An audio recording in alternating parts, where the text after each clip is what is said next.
नमस्ते दोस्तों। तो आपने न्यूज़ देख ही ली होगी कि जो नासा ने अपना चाँद पे मिशन भेजा था आर्टेमिस सेकंड, वो अब कंप्लीट हो चुका है। वो 4 एस्ट्रोनॉट जो वहाँ पे गए थे, अब वो मून का चक्कर काट के वापस आ गए हैं। And it is a big thing for the humanity.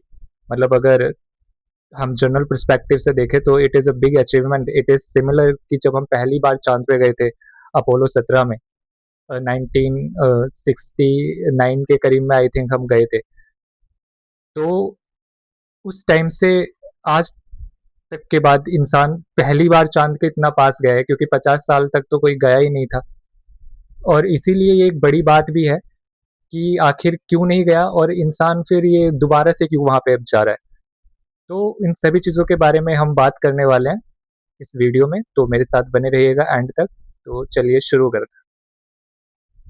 तो सबसे पहले समझते हैं कि ये आर्टेमिस सेकंड मिशन आखिर है क्या। तो आर्टेमिस सेकंड मिशन बेसिकली 2028 में इंसान को दोबारा से चाँद पे उतारने का एक रिहर्सल और टेस्ट मिशन है। तो बेसिकली इन्होंने 2022 में आर्टेमिस 1 को बिना इंसानों के लॉन्च किया था और उसे टेस्ट किया था। अब 2026 में इन्होंने इसे इंसान के साथ रिहर्सल करा कि हम देखते हैं कि 2028 में हम जब इंसान को एक्चुअल में चाँद पे उतारेंगे परमानेंट बेस के लिए, तो हमें क्या प्रॉब्लम कुछ तो नहीं आएगी। इस तरीके से ये एक टेस्ट मिशन की तरह इन्होंने प्लान किया हुआ था। और बेसिकली ये मून पे अपना परमानेंट बेस इसलिए बनाना चाहते हैं ताकि ये बाद में फिर मार्स के लिए मून से अप्रोच कर सकें, क्योंकि डायरेक्टली यहाँ से मार्स पे जाना थोड़ा डिफिकल्ट होता है। तो इनका क्या प्लान है कि ये पहले मून पर जाएंगे और फिर मून के बाद वहां से फिर मार्स पर ये जाने वाले हैं। तो आर्टेमिस का मेन ऑब्जेक्टिव ये वाला है कि पहले मून पे जाओ और उस मून के बाद फिर मार्स पे जाओ। और ये बेसिकली इस मिशन में पहली बार साउथ पोल पे उतरेंगे 2028 में।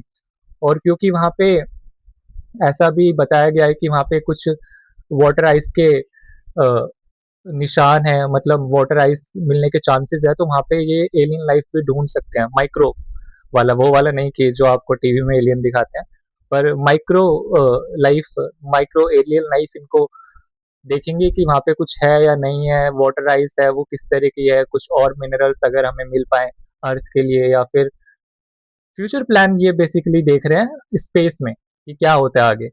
तो it is a big thing and it is a stepping stone for us.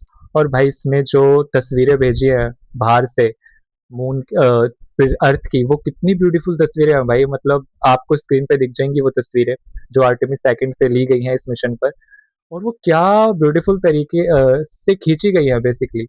और बेसिकली ये उनके लिए एक डायरेक्ट जवाब है जो बोलते हैं कि अर्थ फ्लैट है, क्योंकि इसमें नहीं दिख रही है। वो पूरे का पूरा एक, मतलब how accurate it is just like the perfect sphere.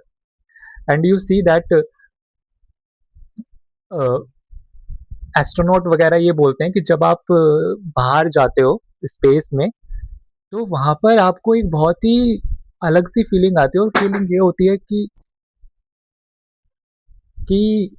Basically हम कितनी छोटी छोटी चीजों के लिए अर्थ पे लड़ते रहते हैं।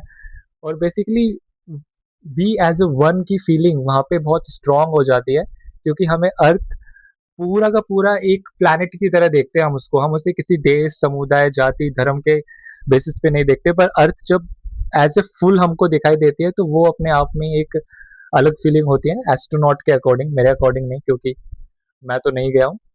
तो that is also a thing कि, और आप उन तस्वीरों को देखकर भी उस फीलिंग का थोड़ा सा झलक ले सकते हो कि अर्थ एक्चुअली में बाहर से कैसे दिखती है।